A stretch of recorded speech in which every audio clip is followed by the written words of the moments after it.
Hello everyone, John Neal here. It's Monday the 25th of October 2021 and the cobwebs everywhere. Yes, it's autumn time and Sisyphus asks, how am I getting on in the garden?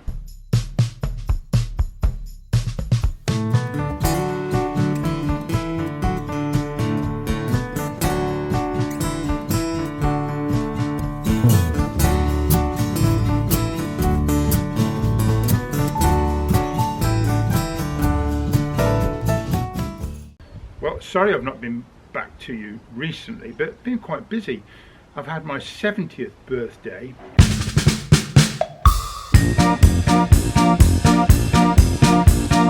I know you're thinking, God, he must be at least 75, if not 80.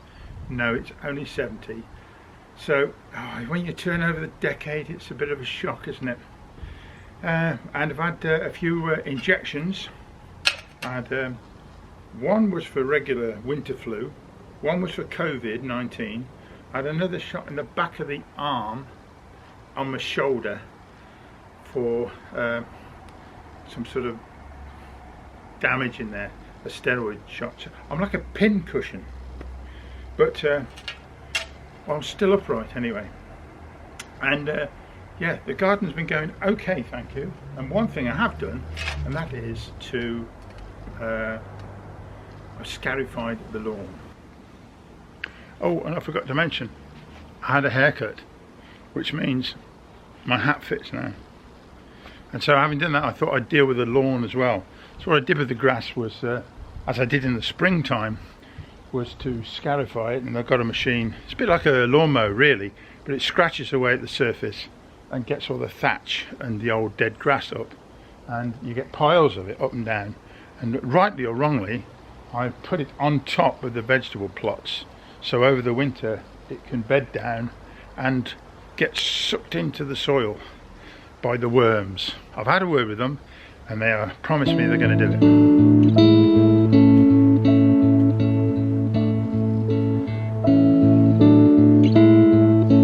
Yeah, so here it is, all turned over with the grass on the top, and it's starting to turn already, so this hopefully should all bed down quite nicely. This is where I have the tomatoes. Money maker, were excellent. The other ones, which were the bigger ones, Marmande, weren't particularly good. They sat around for a long time before they ripened off, and I think a bit of blight reached them. Anyway, got one or two cabbages in here, and just behind me you can see there are some asparagus. This is the first year with this asparagus and it's done quite well. Let me show you. The asparagus, there's two sections of it, two roots that are put in quite deep, and this one particularly has done extremely well. But you allow them to grow and that helps the roots form. Do that for a couple of years. But this is what an asparagus tip turns into when it finally grows. So those done well. I've got another 3 behind me. Here we go, over here, look. There's 1, 2 and 3, and they're all looking pretty good. And again, I've covered this with grass cuttings and the stuff that was brought up by the scarifier. There's no chemicals on the lawn. I didn't put weed killer on anything, so that should be fine. At the back here I've got some parsnip, and they should be okay, but they'll taste better once there's a frost.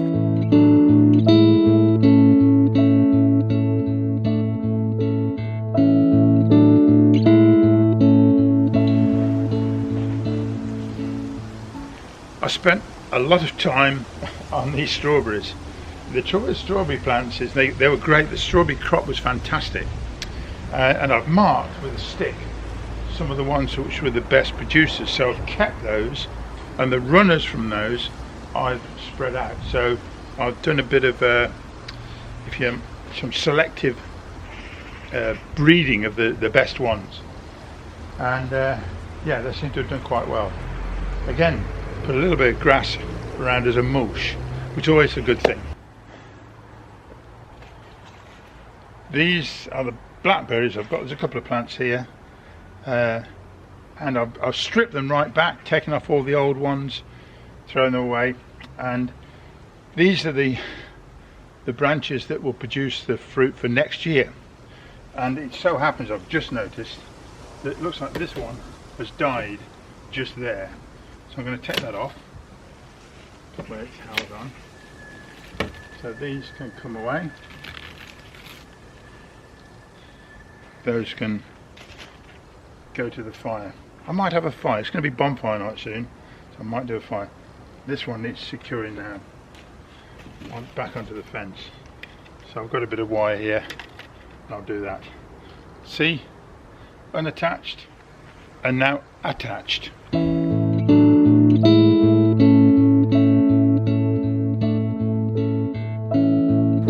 Another asset of my garden are these apple trees at the bottom here, which are still going strong. The other trees, as I've said before, are now finished and been taken up, and I've got this wonderful apple picker, and yeah, so the apples have been good, and I did do a video about that, so I won't tell you any more about it for now, but they're still here. And a lot of these apples I think we'll leave in the tree for the birds, because I've just got far too many. Now the apples and the blackberries freeze very well, and then eventually, once you cook them up, just a few blackberries in with the apples makes them go a lovely colour. And I've got some blackberries that I was using from 2 years ago, 2019, and they're still good to go. I just found them stuffed at the bottom of the freezer, so yeah, they're always good.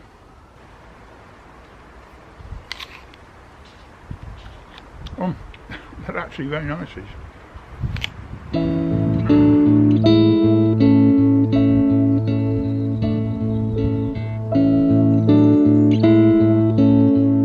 The only other thing I've done is put some bulbs in. Now it's the time of year to put the bulbs in the ground, and for want of knowing where to put them, I've acquired all these pots off a friend of mine, and so I've put them into pots. I might have mixed them up a bit, to be honest, but we'll see how they go. The point is about this: once they're flowering, you can pick them up and put them where you want them. Let me show you the apples I've got. Here we go, look. And these are allium bulbs. Got loads of them. So I've got nowhere to put those now. Now I've got a question for you, particularly Mrs. Sissyfoot. This is a jasmine, and it is facing sort of west and south, so it gets a lot of sun, but so does this one. But look at the colour of that one, it's gone red, like autumnal, and this one has flourished a lot better in a way, and that is still green. Question is, what's going on? In fact, that one really didn't thrive that well. I had to cut some of it off, but this one has done extremely well, so not quite sure what the difference is. And here's another oddity. These roses, they're wonderful. And there's another one to come here, and another bud next to it. Excellent. Oh, and they smell very nice too. Some of the next jobs to do is to sort this bed out. This is a perennial that keeps creeping over. It's a geranium thing there. It's very nice. All these are, let's pull one up, forget-me-nots, and they self-seed every year. They're very good for that, and they're a lovely blue flower. Some might even think them a bit of a weed, but they're easy to pick up. Sort those out. That is a catmint, which always goes mad. I've cut that back. Some zinnia here, but I want to protect this clematis at the back, and then just tidy all this area up and dig it over a bit. There's quite a few bulbs to come up here: allium, daffodils, and tulips. So that's the next job to do, and take up one or two of the other plants, the geraniums and the marigolds, which are eventually will go over, and they'll need to come out. Well, there you have it, a little summary of what's been going on in the garden so far this autumn in 2021. And if you're wondering why I did that, because somebody asked, how's the garden going? Well, it's sort of closing down for autumn. That's what you have to do. So thanks for watching the video, and please subscribe, and we'll see you next time. Okay, bye bye.